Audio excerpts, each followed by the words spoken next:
Salam sama gaay dal leen ak jàmm sama chaîne YouTube bi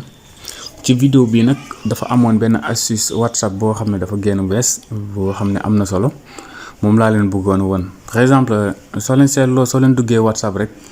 seen contact yi dañuy xam ndax yaa ngi en ligne wala nekkoo en ligne léegi nag dafa am fonctionnalité bu bees boo xam ne soo ko activé même soo ubbee WhatsApp sax di connecté nit du xam ne yaa ngi en ligne léegi fonctionnalité boobu nag pour nga ubbi ko lu yomb la.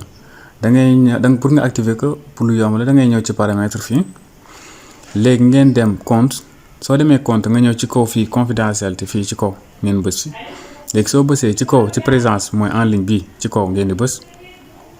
léegi soo leen ñëwee application normalement defewut nii lay mel par défaut soo leen ko pour la première fois fekkee mosoo leen dugg fii nii lay mel léegi nag da ngay bës bii nii premier mooy personne bii soo ko bësee moom mooy wane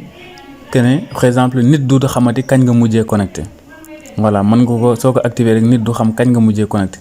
léegi nag deuxième bi bii soo ko activé moom moo lay permettre nit du xam ne yow nekk nga en ligne wala nekkoo en ligne kenn du xam dara ci yow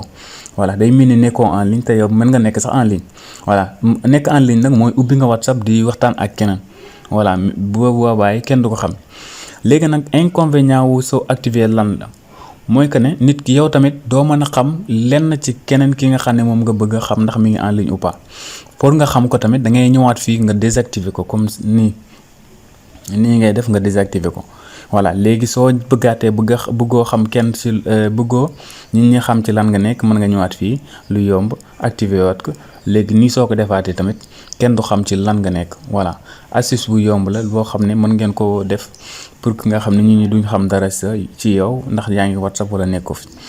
waa kay jaa ngeen jëf sama gars yi ñu ngi yemale vidéo fii fekkee vidéo bi neex na leen ñoo ngi ñaan ngeen partager ko jaa ngeen jëf